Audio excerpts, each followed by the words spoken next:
Bonjour, dans cette vidéo, on va corriger l'exercice 4 de l'examen d'algèbre 1 de la session d'automne 2019-2020. Et donc, on travaillera dans l'espace R3 muni du repère orthonormé au IJK. Alors, première question, on a la sphère sigma d'équation x carré plus y carré plus z carré moins 2x moins 4z moins 4 égale 0. Alors, on nous demande de déterminer le centre oméga et le rayon R de cette sphère. Alors, je prends x carré plus y carré plus z carré moins 2x moins 4z moins 4 égale 0. Ça équivaut à... Alors, on fait avec les sphères ce qu'on faisait avec les cercles dans le plan. Donc, x carré moins 2x, c'est le début du carré x moins 1. Parce que ça fait x carré, x moins 1 au carré, ça fait x carré moins 2x plus 1. Donc, je vais aller retrancher un 1 ici. Plus, alors le y carré, il n'y a pas de y, donc ça fait y moins 0 au carré. Alors pour z carré, j'ai z carré moins 4z, c'est le début du z moins 2 au carré. Parce que z moins 2 au carré, ça fait z carré moins 4z moins plus 4. Donc je retranche un 4 et je n'oublie pas le moins 4 que j'avais déjà. Et donc ça va s'écrire x moins 1 au carré plus y moins 0 au carré plus z moins 2 au carré égale, alors moins 1, moins 4, ça fait moins 9, donc c'est égal à 9, et 9 c'est 3 au carré.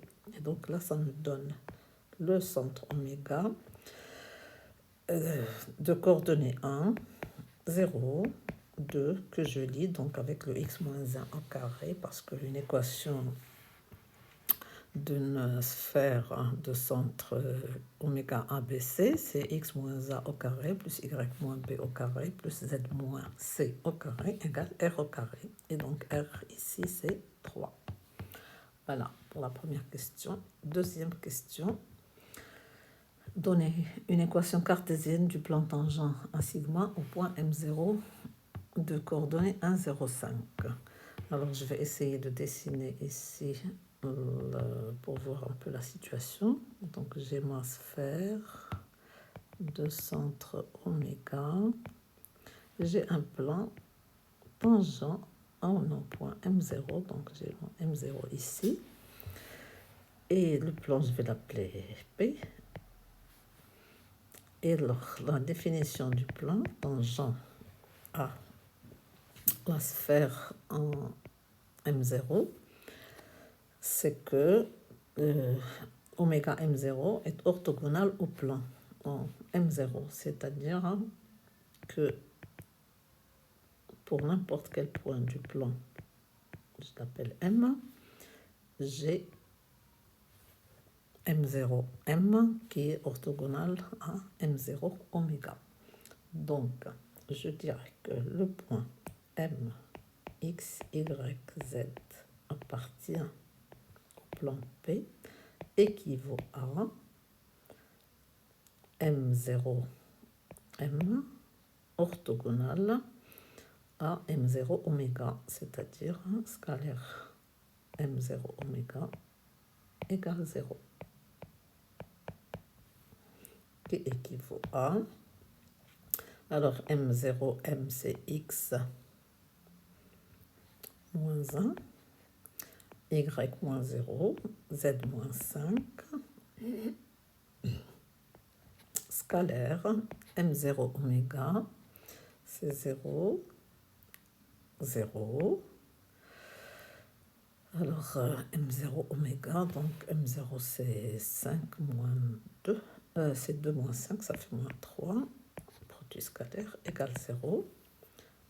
Alors ça équivaut à, donc j'ai x moins 1 fois 0, plus y fois 0, plus z moins 5 fois moins 3 qui est égal à 0, c'est-à-dire que z moins 5 est égal à 0, qui équivaut à z égale 5. Donc le plan a pour équation z égale 5. Voilà. Petit 3.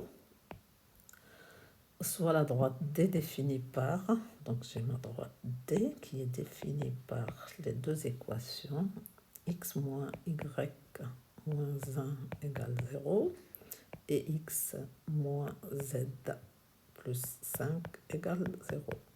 Alors chacune de ces deux équations est l'équation d'un plan et la droite D c'est l'intersection de ces deux plans.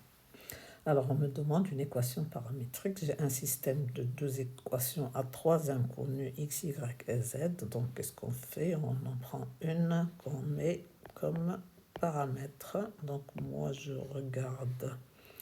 Je prendrai... Ce que j'ai mis, c'est y moins z. Bon, c'est y moins z. Il n'y a pas de x. Il n'y a pas de x ici. J'ai essayé de l'effacer et je crains d'avoir des problèmes avec ce stylet.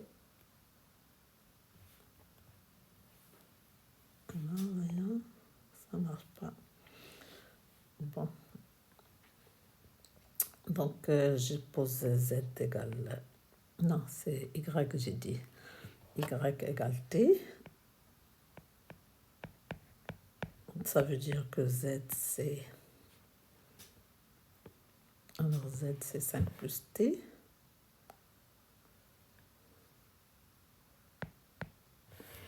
Z égale 5 plus t. Et x, c'est 1 plus t. Et t appartenant à R. Et donc là, j'ai une équation paramétrique de D. C'est une équation avec un article, l'article indéfini, puisque tout dépend de ce que vous allez choisir comme paramètre. Là, j'ai choisi Y comme paramètre. Quatrième question. On me demande de trouver T inter sigma. La droite intersectée avec la sphère. Bon, on sait que la position relative d'une droite à une sphère, c'est soit l'intersection est vide, soit elle est tangente, la droite est tangente à la sphère en un point, soit la droite traverse la sphère et si elle la traverse, elle va la traverser en deux points. Donc tout dépend de la distance de cette droite, plutôt de la distance du centre à la droite.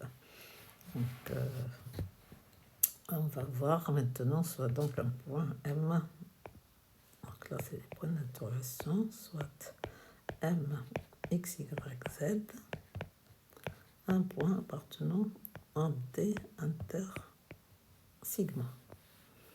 Alors, le fait que M appartient à D, ça équivaut à X égale 1 plus T, Y égale T, et Z égale 5 plus T, avec un T qui circule dans R.